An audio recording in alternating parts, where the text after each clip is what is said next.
Assalamualaikum warahmatullahi wabarakatuh. Pada pelajaran kali ini atau bahasan kali ini kita akan membahas mengenai tentang sejarah, pemeliharaan dan kodifikasi hadis. Nah, ini perlu digarisbawahi bahwa hadis memiliki peranan yang sangat penting dalam berbagai disiplin ilmu dalam Islam, seperti tafsir, fikih, tauhid, akhlak dan sebagainya. Itu pasti di dalamnya banyak hadis-hadis. Nah, dengan materi ini kita akan membahas tentang pemeliharaan atau kodifikasi hadis ini pada masa Rasulullah sendiri, kemudian pada masa sahabat, tabi'in dan sebagainya. Oke, kita langsung saja ya. Nah, ini hadis pada masa Rasulullah Shallallahu Alaihi Wasallam. Dalam menyampaikan risalah Allah yang suci, Rasulullah SAW menghabiskan waktu selama lebih dari 23 tahun. Jangka waktu tersebut bukanlah waktu yang pendek dalam pengajaran terhadap sendi-sendi dasar bagi pembangunan peradaban Islam. Dalam mengemban tugas sucinya, pastilah Nabi Muhammad SAW menghadapi banyak cobaan dan rintangan serta penuh dengan resiko yang tentunya hanya dapat dilalui oleh mereka yang memiliki keteguhan iman di dalam hati. Oleh karena itu, Allah Subhanahu wa taala telah membekali Nabi Muhammad SAW dengan berbagai bekal yang sangat agung, baik dari sisi keilmuan maupun etika.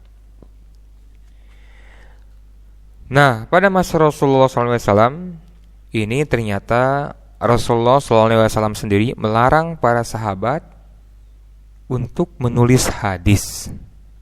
Kenapa? Hal ini dikarenakan perhatian para sahabat atau pada saat itu, pada saat Rasulullah SAW masih hidup, kemudian berdakwah, itu lebih dikonsentrasikan kepada Al-Quran. Jadi kan Al-Quran ini diturunkan kepada Nabi Muhammad SAW secara berangsur-angsur, ya, dengan asbabun nuzul yang berbeda-beda, ya, tidak sekaligus semuanya. Makanya untuk hadis di skip dulu ya pada zaman Rasulullah SAW. Jadi lebih fokus kepada pemeliharaan dan mungkin penulisan Al-Quran. Nah, salah satunya upaya Nabi Muhammad SAW untuk menaruh perhatian lebih kepada Al-Quran adalah di antara para sahabat yang telah pandai mencatat, ya, sudah begitu pandai dalam mencatat Arab, ya, atau tulisan, ya, karena kan Al-Quran diturunkan dengan bahasa Arab, ya.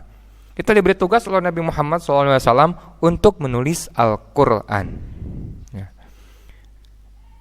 Dalam apa menulisnya? Ada yang dalam pelepah kurma, kemudian kulit binatang dan lain sebagainya. Jadi ditulis, ya, ditulis itu merupakan perintah dari Nabi Muhammad SAW.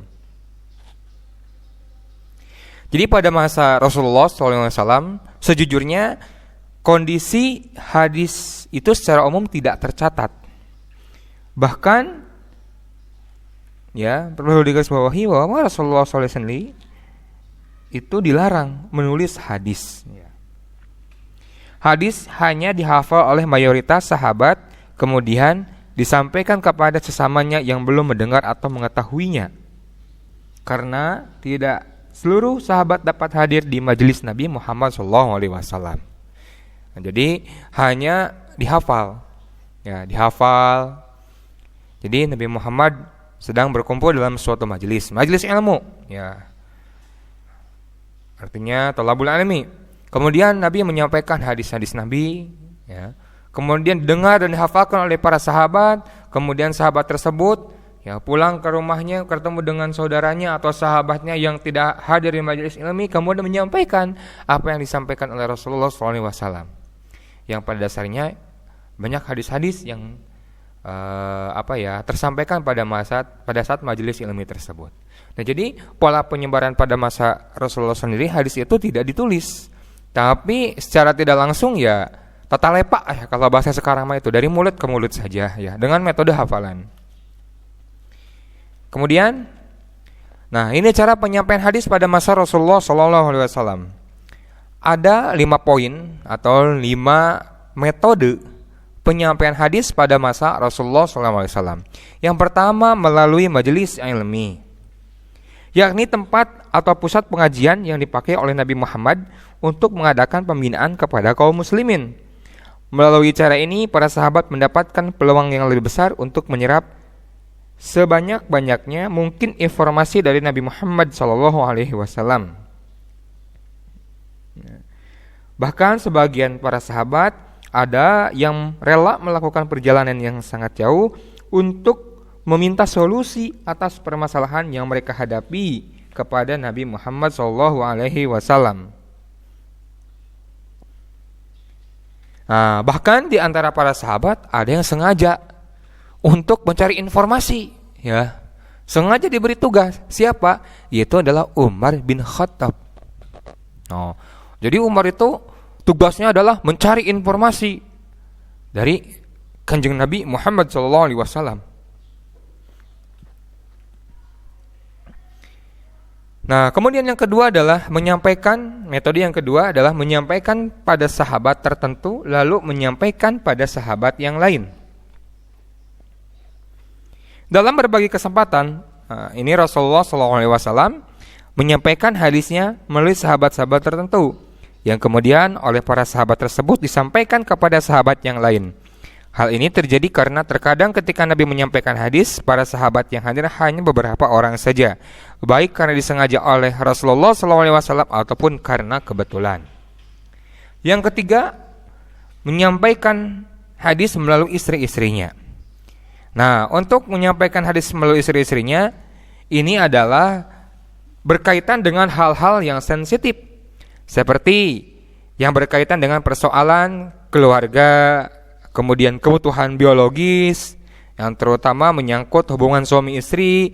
Jadi Nabi ini menyampaikannya itu kepada istri-istrinya terlebih dahulu, sehingga nanti melalui istri-istrinya akan disebarkan kepada sahabat-sahabat yang lain, ya, sahabat-sahabat yang lain. Hal ini ternyata mempermudah transformasi hadis kepada sahabat lain yang enggan bertanya langsung kepada Nabi. Cek bahasa orang mah canggung, isin cenah euy, narosna ka Kanjeng Nabi. Maka ketika menyampaikan kepada istri-istrinya, sehingga mereka tidak canggung lagi untuk bertanya. Kemudian yang keempat, menyampaikan melalui ceramah di tempat terbuka. Melalui ceramah atau pidato di tempat yang terbuka, sebagaimana ketika Fathul Mekkah dan Haji Wada. Pada saat menunaikan haji pada tahun 10 Hijriah atau 631 Masehi, Nabi Muhammad SAW menyampaikan khutbah yang sangat bersejarah di hadapan ribuan kaum muslimin yang menunaikan ibadah haji. Isi khutbah beliau banyak berkait dengan bidang muamalah, syiasah, jinayah, dan HAM atau hak asasi manusia. Kemudian yang terakhir adalah melalui perbuatan yang disaksikan langsung oleh para sahabat. Nah, biasanya ini terkait dengan masalah-masalah praktik ibadah dan muamalah, tentu dengan jalan musyahadah. Nah, ini tentang 5 metode cara penyampaian hadis pada masa Rasulullah SAW. Nah, perbedaan penerimaan tingkatan hadis di kalangan para sahabat. Pada periode ini terjadi perbedaan tingkatan penerimaan hadis di kalangan sahabat. Jadi sahabat itu tidak sama, ya. Ada yang menerima hadisnya, yang ada yang banyak, ada yang sedikit. Nah, tentu ini dipengaruhi oleh beberapa faktor. Nah, di antara faktor-faktor yang mempengaruhi perbedaan penerimaan tingkatan hadis di kalangan sahabat itu sendiri ada 3. Yang pertama, perbedaan frekuensi sahabat ketika bersama Rasul. Jadi misalkan begini ya, Nabi sedang membahas tentang muamalah. Nah, tapi si sahabat malah mungkin frekuensinya bukan itu ya.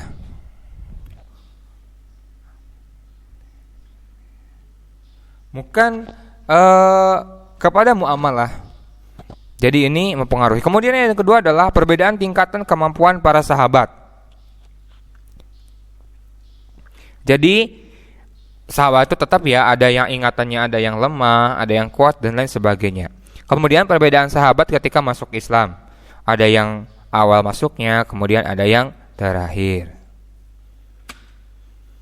Nah, golongan sahabat yang banyak menerima hadis. Nah, di antara beberapa sahabat yang banyak menerima hadis adalah yang pertama, mereka yang pertama kali masuk Islam atau disebutnya dengan as-sabiqunal awwalun, orang-orang yang pertama kali masuk Islam. Di antaranya adalah Khulafaur Rasyidin yang keempat, Abu Bakar, kemudian Umar, Utsman, Ali, kemudian ada lagi Abdullah bin Mas'ud dan lain sebagainya. Yang kedua, mereka yang senantiasa berada di samping Rasulullah. Di antaranya yang menghafal, ada yang menghafal hadis, itu adalah Abu Hurairah. Kemudian ada yang bersungguh-sungguh mencatatnya, nulis baik etama. Itu adalah Abdullah bin Amr bin Al-As, ya, radhiyallahu anhu. Kemudian yang ketiga, mereka yang berusia panjang seperti Anas bin Malik, kemudian Abdullah bin Abbas dan lain sebagainya. Kemudian mereka yang secara pribadi erat hubungannya dengan Nabi Muhammad SAW seperti Aisyah dan Ummu Salamah. Nah, ini adalah beberapa golongan sahabat yang memang banyak menerima hadis dari Nabi Muhammad SAW. Nah, ini poin-poin yang telah kita bahas merupakan mengenai tentang tadi ya sejarah pemeliharaan kodifikasi. Kodifikasi itu adalah pengumpulan hadis yang ini terjadi pada masa Rasulullah SAW tersendiri. Untuk pada masa sahabat tabi'in ya nanti akan dibahas pada session berikutnya. Terima kasih. Assalamualaikum warahmatullahi wabarakatuh.